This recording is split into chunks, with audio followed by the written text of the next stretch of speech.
CAPF AFCAT exam prep के CDS CAPF AFCAT exam prep channel पर आप सभी लोगों का स्वागत है। जल्दी जल्दी कमेंट करना शुरू कर दीजिए। कौन कौन लोग ऑनलाइन आ चुके हैं भाई, जल्दी जल्दी कमेंट होना चाहिए आप लोगों का। फटाफट सारे लोग जो है कमेंट करना शुरू कर दीजिए ताकि सेशन जो है वो फटाक से शुरू कर दिया जाए। आज जो है हम पढ़ने वाले हैं सॉइल यानी मिट्टी के बारे में। देखिए आज हम पढ़ेंगे मिट्टी क्या है, इस पर चर्चा करेंगे कि मिट्टी क्या है। इसके अलावा हम देखेंगे इसके प्रोफाइल के बारे में, सॉइल की प्रोफाइल देखेंगे कि किस टाइप से कौन कौन सी मिट्टी होती है, इसके प्रोफाइल के बारे में। इसका एक क्रॉस सेक्शन लेकर के देखेंगे प्रोफाइल में हम कि क्रॉस सेक्शन अगर हम देखें तो कैसी मिट्टी दिखाई देती है और इसमें कौन कौन सी परतें होती हैं, क्या क्या इंपॉर्टेंस है उन परतों का और क्यों नामकरण किया गया है। संस्तरों की बात करेंगे, इस पर जो होराइजन्स हैं क्रॉस सेक्शंस में कितने हैं उन पर चर्चा की जाएगी। साथ ही हम चर्चा करने वाले हैं इसके अलावे कंपोनेंट्स ऑफ सॉइल की, मिट्टी के कितने कंपोनेंट हैं इन पर चर्चा की जाएगी कि कौन कौन से कंपोनेंट मिल करके मिट्टी को बनाते हैं। और फिर जो है जो ग्रेन्स होते हैं, मिट्टी के कण होते हैं, ग्रेन्स यानी कण के आधार पर मिट्टी के टाइप की बात करेंगे। कोर्स ग्रेन है, मीडियम ग्रेन है या जो है फाइन ग्रेन की है तो उसको अलग अलग नाम दिया जाता है। वो कैसी मिट्टी होती है, कण के आधार पर मिट्टी के प्रकार को देखेंगे। और फिर ICAR, Indian council of agricultural research, ये जो है सॉइल को कैसे बांटा हुआ है, मिट्टी के टाइप कितने बताता है और कौन कौन सी मिट्टी के टाइप हैं इन पर देखेंगे। तो आज की क्लास में इन सब पर चर्चा की जाएगी। जैसे अगर हम देखें क्लास सेक्शंस के आधार पर अगर हम देखें तो यहां पर भी प्रोफाइल के आधार पर भी क्लासिफिकेशन आपसे पूछा जाता है, उसका डिवीजन, जैसे इंसेप्टी सॉइल हो गया, एंटी सॉइल हो गया, अल्टी सॉइल हो गया, तमाम सारे जो मिट्टी के टाइप होते हैं इस पर सवाल आता है। और आईसीएआर जो 8 टाइप के मिट्टियां भारत में बताता है उस पर सवाल आता है। तो इस तरीके से आपको इन सभी चीजों को आज के लेक्चर में पढ़ना है, तो ये ध्यान में रखे रहिएगा। आज के बाद जो है इन सभी चीजों पर आपको फुल कमांड रहेगा। चलिए एक बात करते क्रॉस सेक्शन की। मिट्टी को अगर हम लेकर के देखें तो मिट्टी क्या है, व्हाट इज सॉइल, सॉइल या मिट्टी क्या है। अगर हम इसकी बात करें तो it is a top most layer of earth crust, topmost layer of earth crust.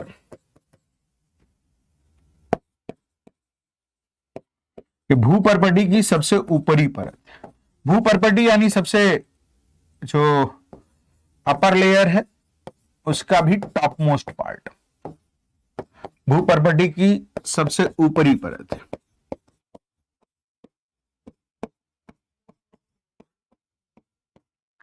इसी का क्रॉस सेक्शन लेकर के आपको देखना है। इसी का क्रॉस सेक्शन लेकर के देखें तो मेजर में अगर आपको हम देखें तो ग्राउंड सरफेस से हम मिट्टी का एक टुकड़ा निकालते हैं तो आपको सबसे पहले क्या दिखाई देगा, रॉक्स यानी चट्टान दिखाई देंगे। उसमें फिर ऊपर की तरफ वाटर, अंडरग्राउंड वाटर या जो है जो फंसे हुए वाटर मॉलिक्यूल्स के बीच में वाटर होते हैं, जल वह दिखाई देता है। तो जल ये जो है फंसे हुए रूप में रहता है। और फिर जो है मिट्टी के भिन्न भिन्न स्तर आपको देखने को मिलते हैं, मिट्टी के संस्तर दिखाई देते हैं। तो ये ध्यान में रखना है कि लेयरिंग जो है इस पर, और इसी संस्तर पर ऊपर जो है ऑर्गेनिज्म पाए जाते हैं, जीवधारी पाए जाते हैं। और ऊपर हमारा इसके जो है क्या होता है, एयर ब्लैंकेट होता है जिसको हम क्या कहते हैं, वायुमंडल कहते हैं। एयर ब्लैंकेट को हम क्या कहते हैं, वायुमंडल कहते हैं। तो ये पॉइंट आपको ध्यान में रखना है कि कैसे वायुमंडल, जीवधारी, मिट्टी के संस्तर, जल, चट्टान, ये सब पाए जाते हैं। तो डीप सरफेस तक अगर हम एक क्रॉस सेक्शन लेकर के देखें तो हमें मिट्टी ऐसी दिखाई देती है। और इसके ऊपर अगर हम जीवधारियों में देखें तो जंतु, वनस्पतियां, सभी कुछ, और बड़े बड़े ट्री कैनोपी यानी वृक्षों का जो पूरा का पूरा आच्छादन है वह दिखाई देता है। एक बड़े लेवल पर इस तरीके से आप डिवीजन कर सकते हैं।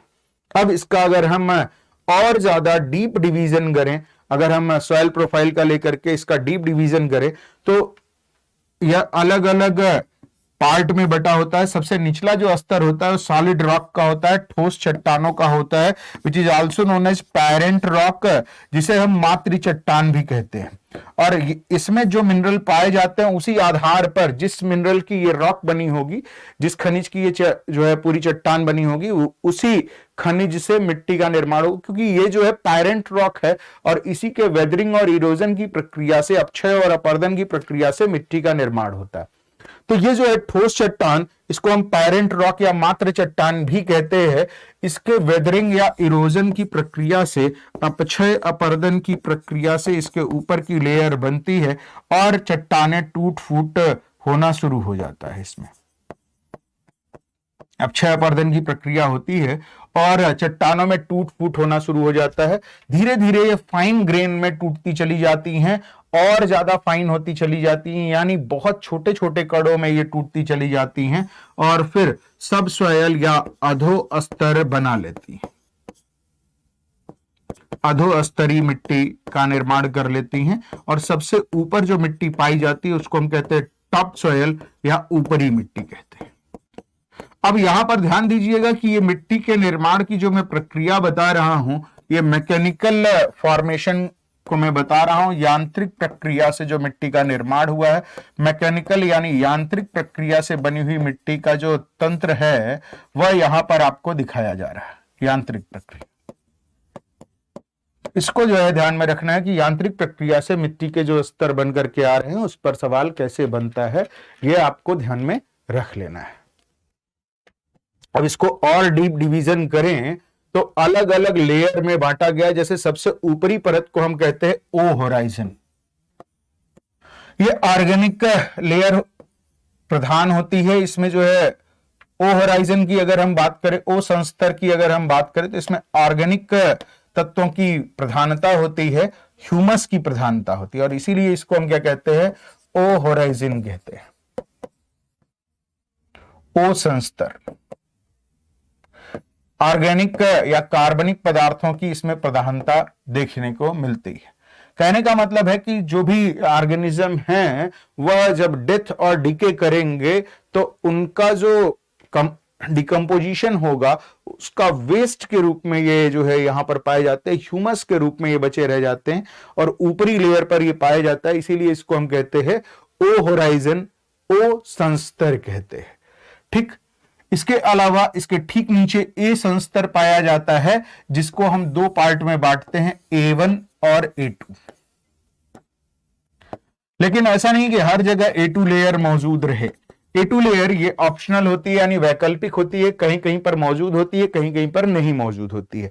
तो जो ठीक ओ होराइजन के नीचे होराइजन होता है उसको हम कहते हैं ए होराइजन और ये दो पार्ट में बटा होता है, A1 और A2। लेकिन A2 हर जगह नहीं होकर के ऑप्शनल रूप में मिलता है ए होराइजन, ए संस्तर। अब यहां पर ध्यान दीजिएगा कि ओ लेयर और ए लेयर, इन दोनों में एक विशिष्ट प्रक्रिया होती है, लीचिंग की प्रोसेस, घुलन की प्रक्रिया। क्योंकि जब बारिश होती है तो बारिश के पानी में इसमें मौजूद मिनरल या पार्टिकल्स वो घुल जाते हैं और नीचे बैठना शुरू कर देते हैं। इस प्रोसेस को हम कहते हैं लीचिंग की प्रोसेस। और लीचिंग की प्रोसेस कौन कौन से होराइजन में होती है, O horizon, A1 horizon and A2 horizon में यह जो है लीचिंग की प्रोसेस होती है, घुलन की प्रक्रिया होती है। इसके ठीक नीचे का जो सब सॉइल का लेयर है, जो अधोस्तरीय मिट्टी का लेयर है, यह जो है बी होराइजन कहलाता है, बी संस्तर कहलाता है।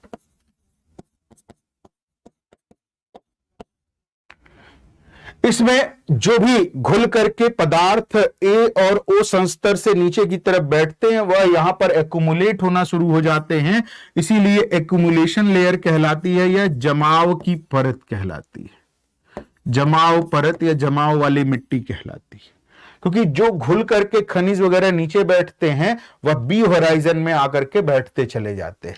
अब यही ए, ओ और बी होराइजन, इन्हीं पर हम कृषि करते हैं, इसीलिए ओ, A1, A2 और बी, इन तीनों को सम्मिलित रूप से चारों को हम क्या कहते हैं, एग्रीकल्चरल सॉइल कहते हैं, कृषि मिट्टी कहते हैं, कृषि मिट्टी कहते हैं।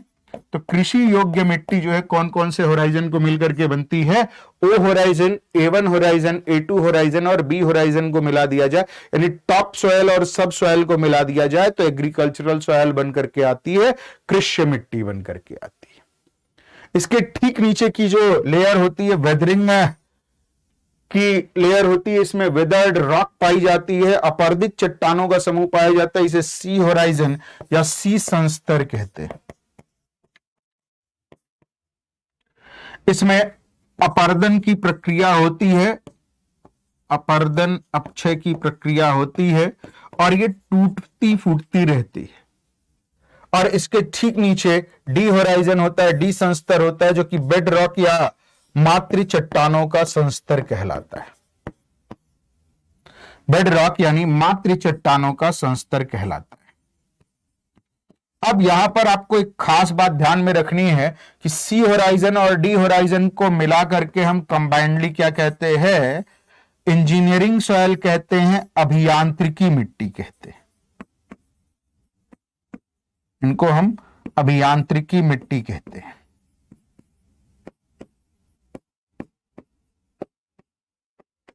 तो ये पॉइंट आपको ध्यान में रखे रहना है। होराइजन्स को लेकर के, संस्तर को लेकर के आपसे टॉप टू बॉटम लेयर पूछी जाती है तो O, A1, A2, B, C और D होराइजन पाए जाते हैं।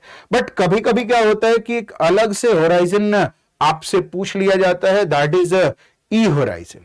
अब यहां पर ध्यान दीजिएगा, ई होराइजन का क्या मतलब हुआ? ई होराइजन यानी इल्यूवेशन।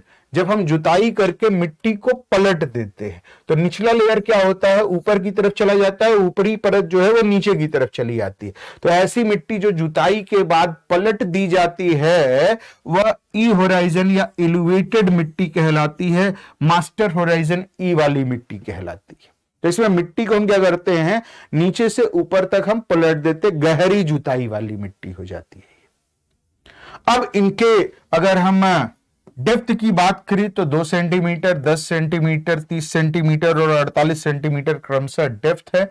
इस डेप्थ को भी आपको याद रखना है। गहराई, कितनी गहराई तक ये पाई जाती है तो इसको याद रखना है कि भाई इतनी गहराई पर आपका ओ होराइजन मिलेगा, 10 की गहराई तक आएंगे तो ए होराइजन मिलेगा, 30 की गहराई तक जाएंगे तो बी होराइजन और 48 की गहराई तक जाएंगे तो सी होराइजन मिलेगा। तो ये सब स्ट्रैटम, सब सॉयल या टॉप सॉयल कैसे बटा हुआ है, किस तरीके से, और जो एलिवेशन होराइजन है यानी हमने क्या किया? जुताई की और नीचे वाली मिट्टी को उठा करके ऊपर पलट दिया। तो गहरी जुताई के कारण जो है ये पूरा का पूरा लेयर पलट जाती है और नीचे से जो एक्युमुलेशन हुआ रहता है, जमाव मिनरल वगैरह का, वह फिर से ऊपर आ जाता है और खनिज हमें फिर से प्राप्त होने लगते हैं। इसी आधार पर, संस्तरों के आधार पर मिट्टी को अलग अलग टाइप में बांटा गया है, अलग अलग प्रकार में बांटा गया। तो मिट्टी के जो संस्तरों के आधार पर प्रकार हैं उनको देखते हैं। सबसे पहला है इंटीसॉल। इंटीसॉल्स की अगर हम बात करें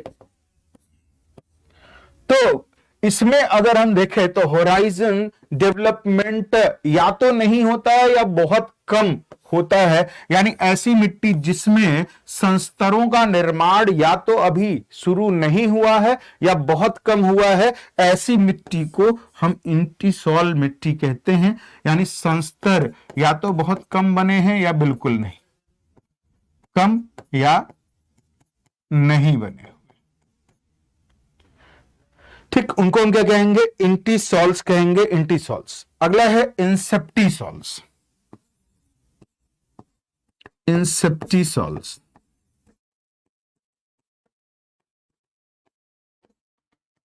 इसमें संस्तरों का निर्माण शुरू हो चुका, beginning of horizon development started. जब मिट्टी में संस्तरों का निर्माण शुरू हो जाए, संस्तरों का निर्माण शुरू हो जाए, तब ऐसी मिट्टी को हम इंसेप्टीसॉल कहते हैं। इंसेप्टीसॉल संस्तरों के आधार पर जब हम इसको डिवाइड करते हैं तो। अगला है एरिडीसॉल।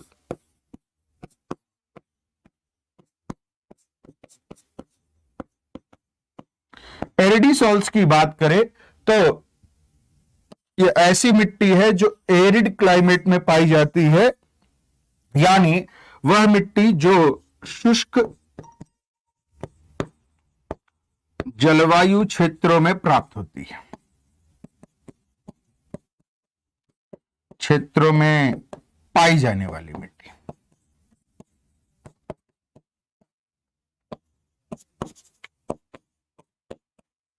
उसको हम क्या कहते हैं? एरिडी सॉल कहते हैं। एरिड मतलब होता है शुष्क। तो ये ऐसी मिट्टी है जो संस्तरों में बटी हुई है, लेकिन इसका विशेषता क्या है? ये एरिड यानी शुष्क क्षेत्रों में पाई जाती है, अर्थात जहां पर बारिश बहुत कम होती है, ऐसे क्षेत्रों में इस प्रकार की मिट्टी के पाए जाने की संभावना ज्यादा होती है। अगला है मॉलिसॉल्स।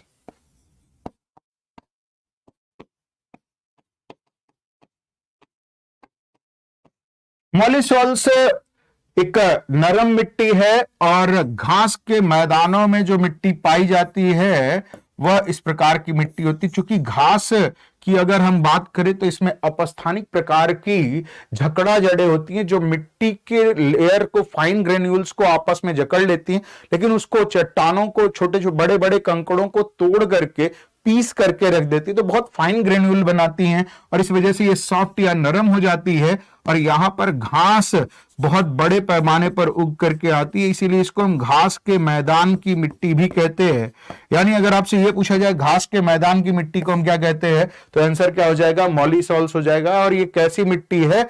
नर्म मिट्टी पाई जाती है।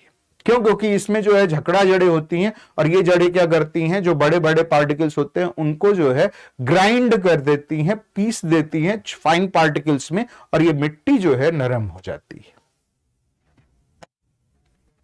अगला है अल्फीसॉल्स। अल्फीसॉल्स की मिट्टी की अगर हम बात करें तो ये डेसिडुअस फॉरेस्ट सॉइल है, यानी पर्णपाती वनों वाली मिट्टी है। पर्णपाती वनों का मतलब क्या होता है? पर्णपाती वनों वाली, पर्णपाती वनों का मतलब होता है कि कुछ ऐसे वृक्ष होते हैं जो एक विशिष्ट मौसम में अपनी पत्तियां गिरा देते हैं। ऐसे वृक्षों को हम डेसिडुअस फॉरेस्ट कहते हैं। डेसिडुअस यानी पर्णपाती वन कहते हैं। और ऐसे क्षेत्रों में जो मिट्टी पाई जाती है उस मिट्टी को हम एल्फीसॉल्स कहते हैं। अगला है स्पोडोसॉल्स।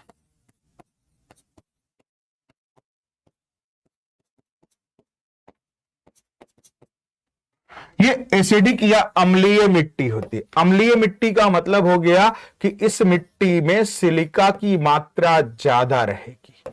जिस भी मिट्टी में सिलिका की मात्रा ज्यादा दिखेगी वह कैसी होगी? एसिडिक सॉयल होगी, अम्लीय मिट्टी होगी। और ये कोनिफरस फॉरेस्ट सॉयल होती है, यानी पहाड़ी ढालों पर पाई जाती है। कोनिफर यानी कोणदार वृक्ष जहां पर पाए जाते हैं वहां पर इस प्रकार की मिट्टी पाई जाती है, कोणदार या शंकु वनों वाले एरिया में। यह मिट्टी टी, कॉफी, रबर इन सब के लिए भी अच्छी मानी जाती है। यानी चाय, कॉफी के लिए कौन सी अच्छी मिट्टी मानी जाती है? स्पोडोसॉल्स। ये चाय, कॉफी के उत्पादन के लिए एक अच्छी मिट्टी मानी जाती है। यानी एसिडिक सॉइल चाहिए होती है चाय और कॉफी के उत्पादन के लिए। अगला है अर्टिसॉल्स।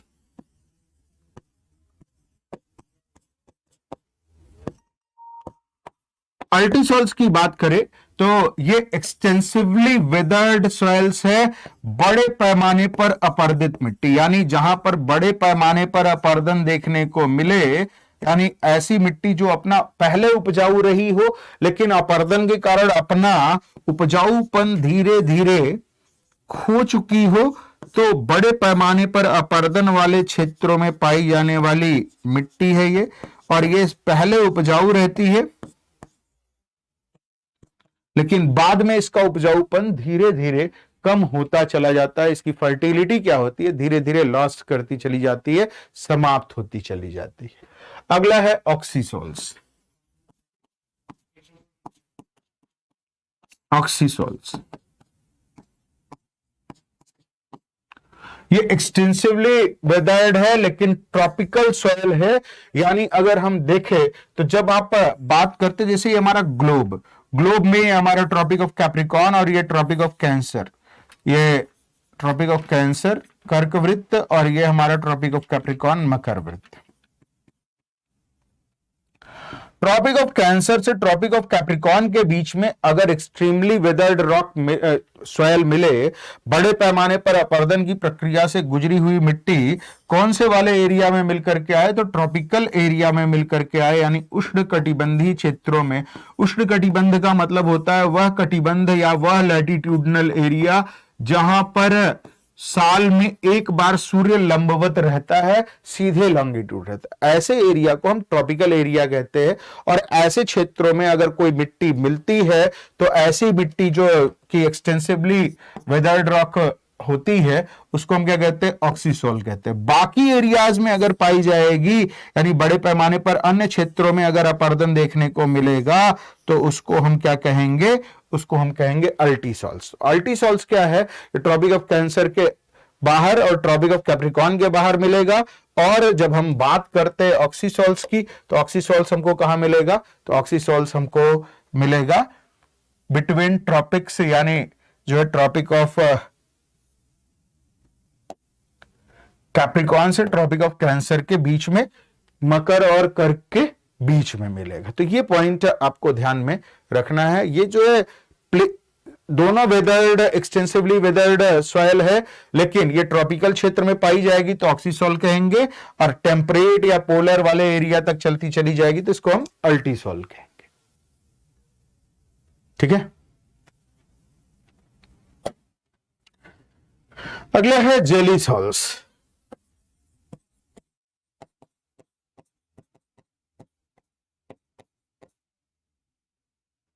Soil containing permafrost.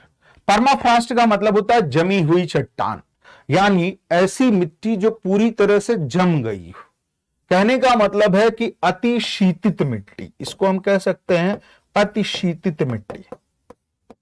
यानी जो पोलर एरिया में, ध्रुवीय क्षेत्रों में जो मिट्टी पाई जाएगी वह बहुत ज्यादा ठंडी मिट्टी होगी, अति शीतित मिट्टी होगी, और ऐसी मिट्टी को हम क्या कहते हैं, जेली सॉल्स कहते हैं। क्योंकि ये परमाफ्रॉस्ट, परमाफ्रॉस्ट का मतलब होता है जमी हुई चट्टान, और उसके ऊपर यांत्रिक प्रक्रिया से, अपक्षय अपर्दन की प्रक्रिया से अगर कोई मिट्टी बन करके आ रही है तो उसको हम क्या कहेंगे, जेली सॉल्स कहेंगे। अगला है हिस्टोसॉल्स।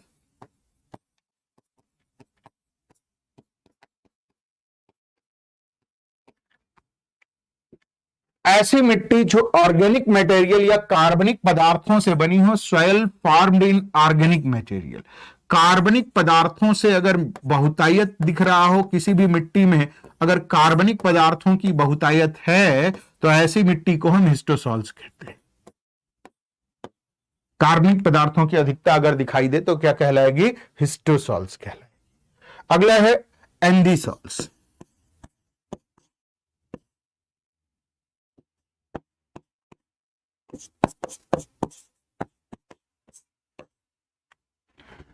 Soils formed in volcanic material, ज्वालामुखी पदार्थों से बनी हुई मिट्टी। जैसे ज्वालामुखी का विस्फोट होता है तो इससे धूल, धुआं, राख, चट्टान, वॉल्केनिक बम, लैपली, स्कोरिया सब कुछ निकल करके आता है। पायरोक्लास्टिक फॉल होता है और ये जो है जमाव लेकर के रॉक बना लेता है। तो पायरोक्लास्टिक फॉल के कारण जब मिट्टी का निर्माण होता है, पायरोक्लास्टिक फॉल के कारण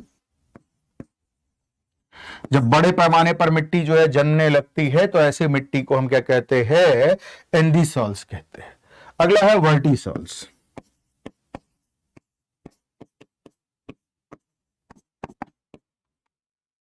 shrinking and swelling clay soil, ऐसी मिट्टी जो श्रिंकिंग और स्वेलिंग के प्रोसेस के कारण बने, उसे हम क्या कहते हैं, वर्टिसॉल कहते हैं। देखिए, क्ले या चीका की मात्रा बहुत ज्यादा रहेगी तो इसकी वाटर होल्डिंग कैपेसिटी ज्यादा हो जाएगी। जब इसकी वाटर होल्डिंग कैपेसिटी ज्यादा है, जल धारण क्षमता ज्यादा है, तो ये क्या हो जाएगा, जैसे इसमें पानी जो है आएगा ये मिट्टी स्मूथ हो जाएगी, और जैसे ये सूखेगा मिट्टी पर क्रैक पड़ेगा, दरारें पड़ेंगी। तो ये क्या होगा, चिकनी मिट्टी में और फिर जो है क्रैक वाली मिट्टी में परिवर्तित होती रहती है, श्रिंकिंग और स्वेलिंग होती रहती है, और इसमें जो है मिट्टी कई फाइन ग्रेन्यूल्स में टूटती रहती है, छोटे छोटे टुकड़ों में टूटती रहती है, और ऐसी मिट्टी को हम क्या कहते हैं, वर्टिसॉल्स कहते हैं।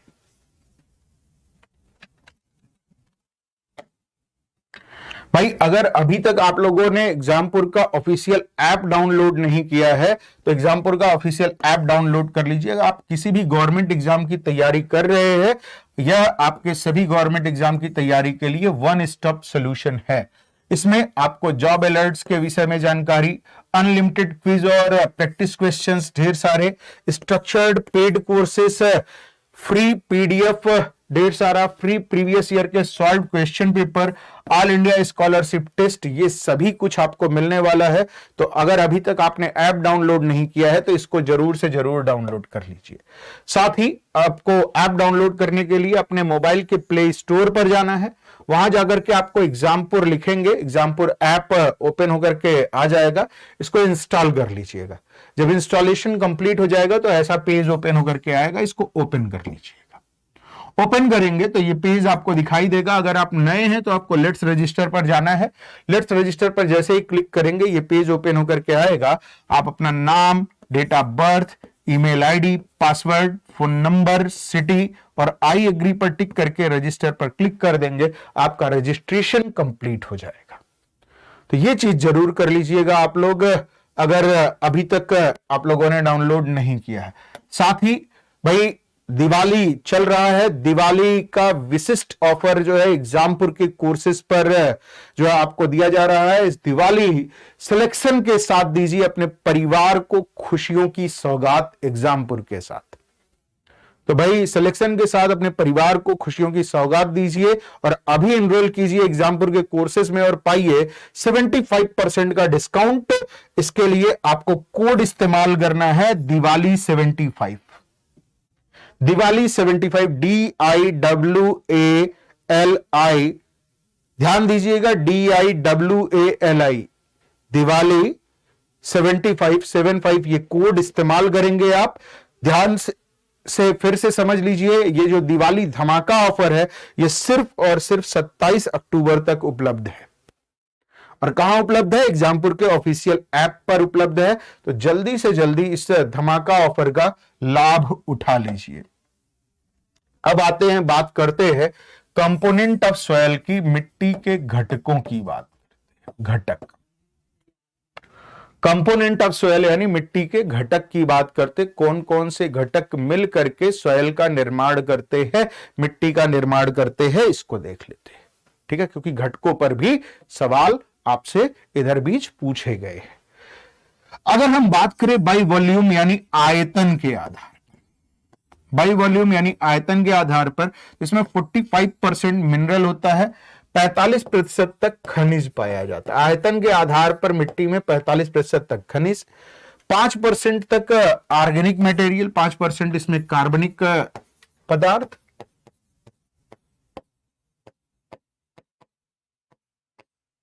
और 50% तक स्पेस होता है एयर या वाटर के रूप में, वायु या जल के रूप में इसमें स्थान पाया जाता है। कहने का मतलब है कि अगर हम बाई वॉल्यूम देखें, सॉइल सॉलिड्स के रूप में मिनरल और ऑर्गेनिक मटेरियल होता है और पोर के बीच में जो स्पेस होता है, जो कणों के बीच में अंतर पाया जाता है, उसमें 20 से 30% तक एयर और 20 से 30% तक वाटर होता है। ये ध्यान में रखिए, वेरी करता रहता है, 20 से 30 दोनों वेरी करते रहते हैं।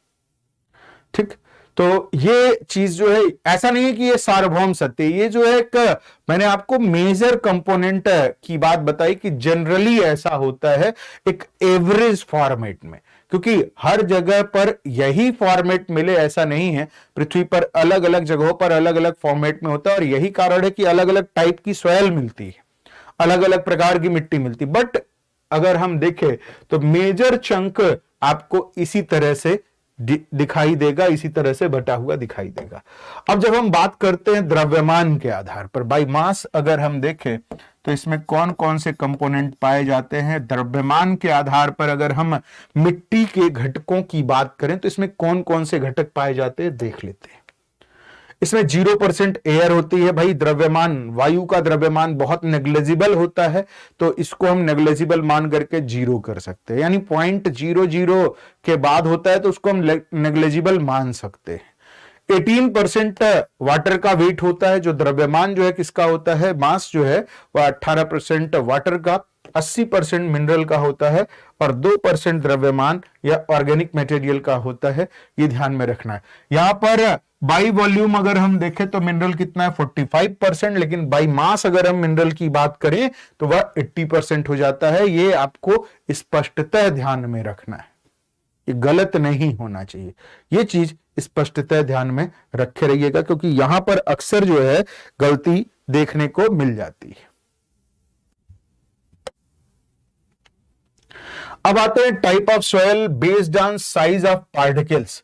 कणों के आकार के आधार पर मिट्टी के प्रकार। अगर हम देखें तो बड़े आकार के कण, मध्यम आकार के कण, छोटे आकार के कण, इन सब के आधार पर भी मिट्टी को बांटा गया है अलग अलग प्रकारों में, और उन पर भी सवाल आते हैं। तो उसको देख लेते हैं। सबसे पहले बात करते हैं सैंडी सॉइल की, रेतीली मृदा की।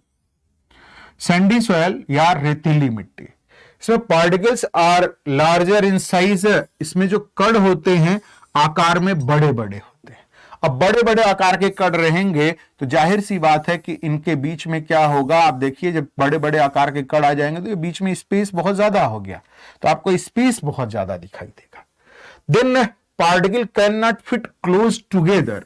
तब ये पार्टिकल जो है आपस में फिट नहीं हो पाएंगे, बहुत पास आकर के ये आपस में जुड़ नहीं पाएंगे। Hence there is enough space among them. तब इनके बीच में पर्याप्त स्थान मौजूद हो जाएगा।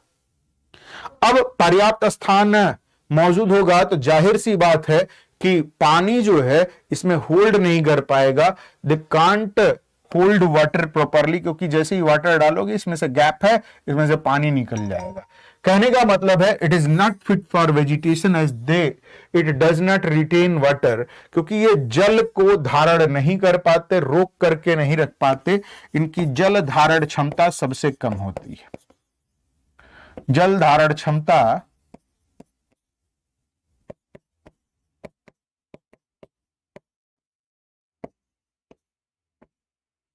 सबसे कम होती है, और यही कारण है कि ये कृषि के लिए उपयुक्त नहीं माने जाते, क्योंकि कृषि के लिए पानी जो है वह जरूरी होता है कि मिट्टी में पानी थोड़ा बहुत रुके, बहुत ज्यादा नहीं रुके लेकिन थोड़ा रुके, और इसीलिए ये जो है वाटर को चूंकि रिटेन नहीं कर पाते और इसीलिए ये वेजिटेशन के लिए फिट नहीं होते हैं, कृषि के लिए उपयुक्त नहीं माने जाते।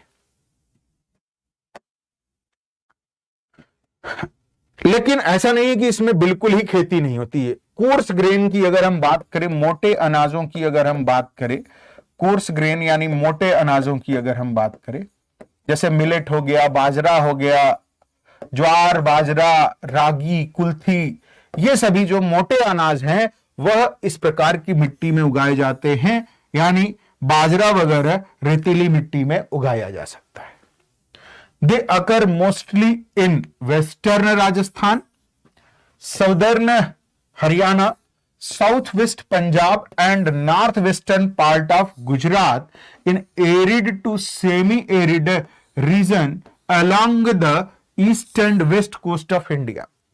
खास बात समझिए, ये ज्यादातर ये इस प्रकार की मिट्टी कहां मिलेगी, तो जो रेगिस्तानी एरिया है वहां पर, जैसे पश्चिमी राजस्थान, दक्षिणी हरियाणा, दक्षिणी पश्चिमी पंजाब, गुजरात के उत्तर पश्चिमी भागों, अर्ध शुष्क क्षेत्रों में और भारत के पूर्वी और पश्चिमी तटों पर इस प्रकार की मिट्टी पाई जाएगी। यानी जो कोस्टल एरिया है, जो रेतीला वाला एरिया है, हर उस जगह पर, और एरिड और सेमी एरिड एरिया जहां पर लीवर्ड एरिया हो गया या जहां पर बारिश नहीं हो रही है, शुष्क क्षेत्र हो गया, वहां पर जो है कोर्स ग्रेन वाली मिट्टी मिलेगी, ये रेतीली मिट्टी मिलनी शुरू हो जाती है। अगला है क्लेई सॉइल, चिकनी मिट्टी। क्लेई सॉइल, चिकनी मृदा मिट्टी, इसमें particles are very small in size. जो आकार में कण जो है बहुत छोटे छोटे होते हैं। अब बहुत छोटे छोटे कण हैं तो ये अगर पास में जोड़ दिए जाएं तो ये क्या करेंगे, सब जो है आपस में जुड़ करके बिल्कुल गैपिंग नहीं रह जाएगी इनमें। अब गैपिंग नहीं रह जाएगी तो इनके बीच की जो गैपिंग है वो खत्म, तो वाटर होल्डिंग कैपेसिटी बहुत ज्यादा।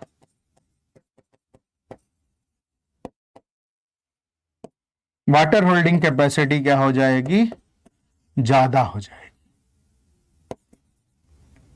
जल धारण क्षमता ज्यादा।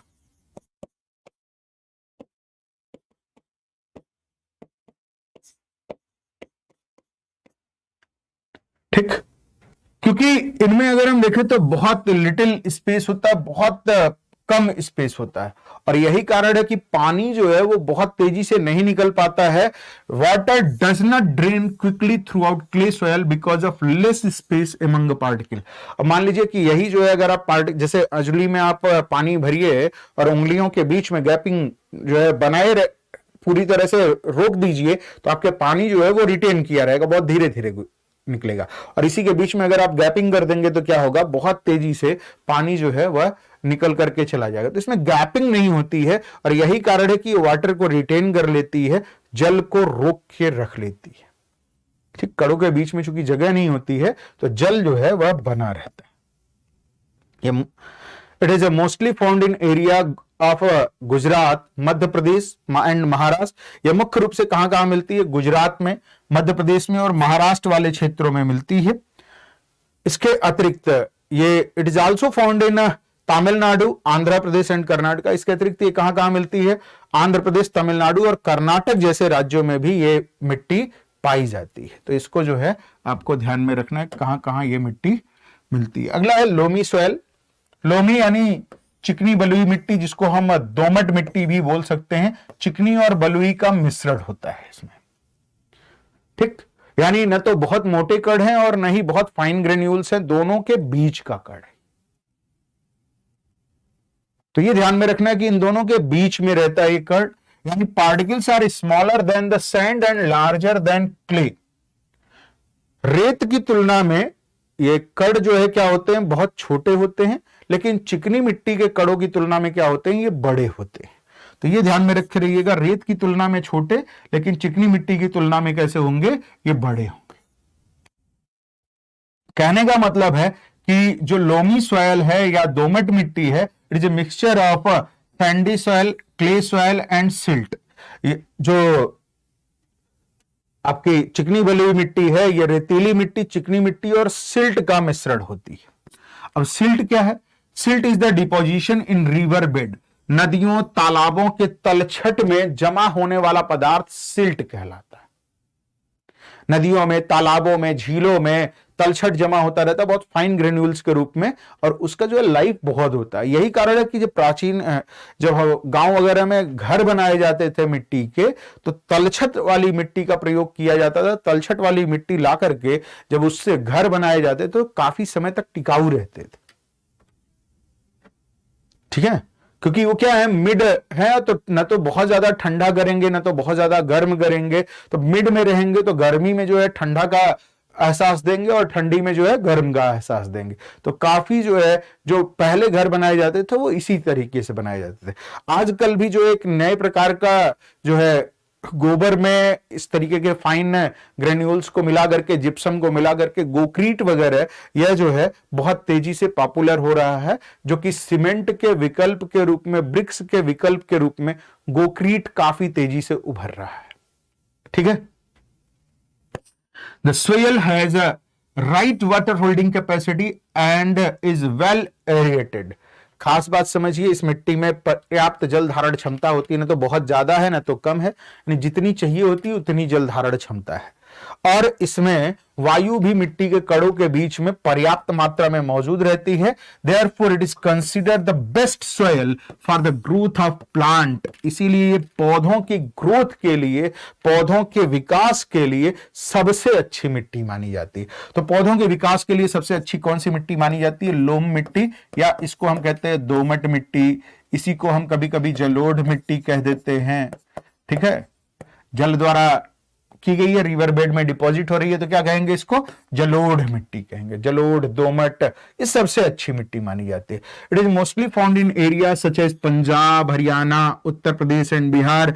जो पूरा का पूरा बाढ़ से प्रभावित वाला एरिया है ना, वह इस प्रकार की मिट्टी का क्षेत्र माना जाता है। पंजाब, हरियाणा, यानी सिंधु, गंगा और ब्रह्मपुत्र का जो मैदानी क्षेत्र है, वह इस प्रकार की मिट्टी का बड़ा एरिया। इसके अतिरिक्त अगर हम देखें तो कोस्टल प्लेन वाला जो हमारा एरिया है, समुद्र तटीय मैदानों वाला एरिया है, वह भी इस प्रकार की मिट्टी का क्षेत्र पाया जाता है वहां पर भी। और वहां पर भी अगर आप देखें तो उपज बहुत अच्छी होती है। आते हैं, बात करते हैं भारत में मिट्टी के प्रकार। Soil in India. According to ICAR, ICAR यानी Indian council of agricultural research, Bharat में 8 मुख्य प्रकार की मिट्टियों की बात करता है। सबसे पहला एलुवियल सॉइल यानी जलोढ़ मिट्टी या दोमट मिट्टी, जलोढ़ या दोमट मिट्टी। This type of soil form by flood, इस प्रकार की मिट्टी का निर्माण फ्लड या बाढ़ द्वारा होता है। And it is of 2 types, ये 2 प्रकार की होती है, खादर एंड बांगर, खादर एंड बांगर। जो न्यू फ्लडेड सॉइल होती है, नई बाढ़ द्वारा लाई गई नई मिट्टी होती है, उसको हम कहते हैं खादर मिट्टी। And khadar is the most fertile soil in India, ये भारत की सबसे उपजाऊ मिट्टी मानी जाती है। एंड बांगर की अगर हम बात करें तो पहले जहां पर बाढ़ का पानी पहुंचता था लेकिन अब नहीं पहुंचता है, तो धीरे धीरे वो क्या कर रही है, अपनी फर्टिलिटी को लूज करती जा रही है, अपने उपजाऊपन को धीरे धीरे खोती चली जा रही है। ऐसी मिट्टी जो है क्या कहलाती है, बांगर मिट्टी कहलाती है। तो बांगर मिट्टी क्या करती है, वह कुछ समय बाद अपना उपजाऊपन धीरे धीरे खोती चली जाती है। ब्लैक सॉइल, ये बहुत इंपॉर्टेंट है, काली मिट्टी। खास बात समझिए, कॉटन की खेती के लिए अच्छी मानी जाती है, कपास की खेती के लिए अच्छी मानी जाती है, इसीलिए इसको हम कॉटन सॉइल भी कहते हैं, कपासी मिट्टी भी कहते हैं। एक और खास बात समझिए, इस मिट्टी में जब बारिश होती है, वाटर होल्डिंग कैपेसिटी इसकी ज्यादा होती है, तो पानी इसमें बहुत ज्यादा आ जाता है, रुक जाता है, तो इसको हम स्मूथ सॉइल भी कहते हैं, चिकनी मिट्टी भी कहने लगते हैं। लेकिन जब ये सूख जाती है तो इसमें क्रैकिंग या दरारें पड़ जाती हैं और मिट्टी अपने आप ऊपरी सतह इसकी टूट जाती है। और जुताई में हम क्या करते हैं, मिट्टी की ऊपरी सतह को तोड़ते हैं, ये अपने आप टूट जाती है, इसीलिए इसको नेचुरल कल्टीवेशन सॉइल भी कहते हैं, प्राकृतिक जुताई वाली मिट्टी भी कहते हैं।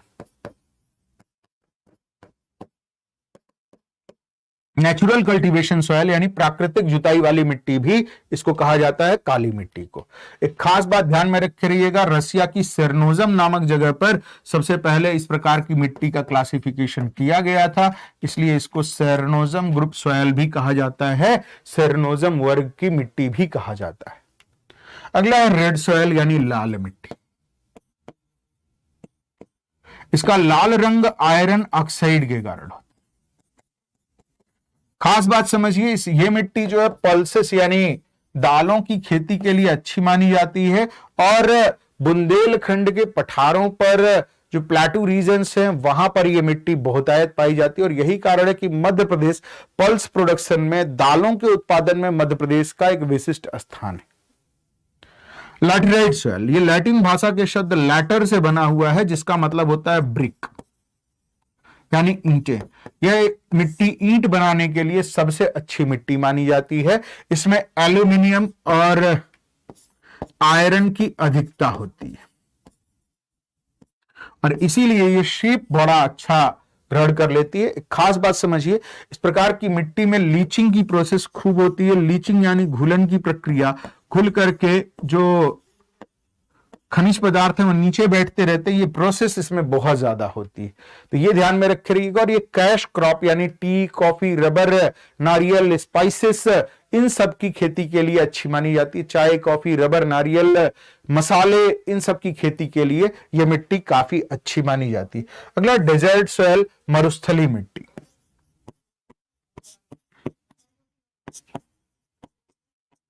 मरुस्थली मिट्टी की बात करें तो इसकी जो वाटर होल्डिंग कैपेसिटी है सबसे कम है, जल धारण क्षमता सबसे कम है, कोर्स ग्रेन इसमें पाए जाते हैं, मोटे अनाज जैसे बाजरा हो गया, रागी हो गया, कुल्थी हो गया, मक्का हो गया, तो ये सब इसमें उगते हैं। इसके अलावा कीकर, बबूल, खेजरी, इस तरीके के वृक्ष जो है इसमें बड़े पैमाने पर पाए जाते हैं, तो ये सब जो है इसमें मिलते हैं। अगला है माउंटेन सॉइल यानी पर्वतीय मिट्टी।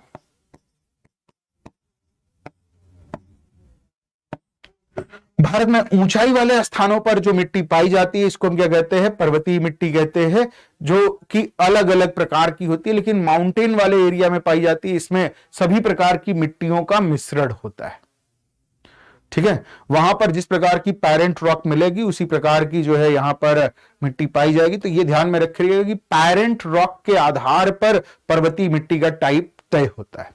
सलाइन और अल्कलाइन सॉइल की बात करें तो लवणीय या क्षारीय मिट्टी। लवणीय या क्षारीय मिट्टी की अगर हम बात करते हैं, कोस्टल एरिया में बहुतायत पाई जाती है।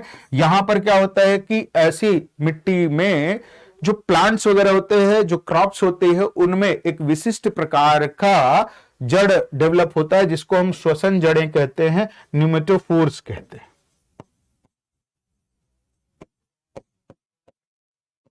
न्यूमेटोफोर्स यानी श्वसन जड़ें डेवलप होती हैं। ये जो है जमीन में घुली हुई ऑक्सीजन को, पानी में घुली हुई ऑक्सीजन को ग्रहण नहीं कर पाते, इसलिए इनकी जड़ें जो है वो ऊपर तैरती रहती हैं और उसमें जो है रंध्र पाए जाते हैं जिससे वो एटमॉस्फेयर में घुली हुई ऑक्सीजन को इंटेक करते रहते हैं, और ऐसी जड़ों को हम न्यूमेटोफोर्स या श्वसन जड़ें कहते हैं। अगला है पीटी या मार्सी सॉइल। दलदली क्षेत्रों में पाई जाने वाली जो मिट्टी होती है वह मार्सी होती है, और खास बात समझिए, ऐसी मिट्टी मीथेन का बड़ा सोर्स मानी जाती है, क्योंकि मार्स गैस कहा जाता है इसीलिए मीथेन को, तो इससे मीथेन का श्रावण बहुत होता है। ठीक है, तो ये 8 प्रकार की मिट्टी आईसीएआर द्वारा भारत में बांटी गई है। भाई आप लोग दिवाली 75 ऑफर का लाभ उठाना न भूलें, क्योंकि इस दिवाली सिलेक्शन के साथ दीजिए अपने परिवार को खुशियों की सौगात, और इसीलिए एग्जामपुर के कोर्सेज में अभी इनरोल कीजिए, एग्जामपुर के सीडीएस सीएपीएफ कैट कोर्स में, और पाइए 75% का डिस्काउंट। इसके लिए आपको दिवाली 75 कोड का इस्तेमाल करना है, DIWALI 75, ये कोड इस्तेमाल करिएगा। लेकिन ये ध्यान रखिए, ये ऑफर सिर्फ 27 अक्टूबर तक ही उपलब्ध है, दिवाली धमाका ऑफर। तो जल्दी से जल्दी इस कोर्स को परचेज कर लीजिए। सीडीएस सीएपीएफ कैट का जो कोर्स है इसको जरूर परचेज कर लीजिए, और अगर अभी तक आपने ऐप को डाउनलोड नहीं किया है तो ऐप जरूर डाउनलोड कर लीजिए, क्योंकि ये सभी गवर्नमेंट जॉब एस्पिरेंट्स के लिए वन स्टॉप सॉल्यूशन है। इसमें job alerts, structured paid courses, free PDF, unlimited quiz और प्रैक्टिस क्वेश्चंस, प्रीवियस ईयर के solve questions, scholarship test, all India, सब कुछ आपको मिलने वाला है। आपको ऐप को डाउनलोड करने के लिए क्या करना है, अपने मोबाइल के प्ले स्टोर पर जाइएगा, प्ले स्टोर पर जाकर के एग्जामपुर लिखिएगा, एग्जामपुर ऐप लिखेंगे तो ये जो है एग्जामपुर सरकारी नौकरी प्रेप, ये ऐप ओपन होकर के आ जाएगा। इसको इंस्टॉल कर लीजिए। इंस्टॉल करेंगे तो ऐसे पेज ओपन होकर के आ जाएगा, यहां पर ओपन लिखा रहेगा, इसको क्लिक कर दीजिएगा। जैसे ही क्लिक करेंगे ये पेज ओपन होकर के आएगा। अगर आप नए हैं तो आपको लेट्स रजिस्टर पर जाना है। लेट्स रजिस्टर पर क्लिक करते ही आपको ये पेज ओपन होकर के आ जाएगा। यहां पर आप अपना नाम, date of birth, email ID, password, phone number, city और आई एग्री पर टिक करके रजिस्टर कर देंगे। आपका ऐप प्रॉपरली काम करना शुरू कर देगा। तो भाई जरूर से जरूर ये सब काम कर लीजिए, और best wishes to all of you for this prosperous festival guys. आज के लिए इतना ही, बाकी सब नेक्स्ट क्लास में किया जाएगा guys. CDS CAPF CAT exam prep channel पर अगर आप नए हैं तो जरूर से जरूर हमारे चैनल को लाइक और सब्सक्राइब जरूर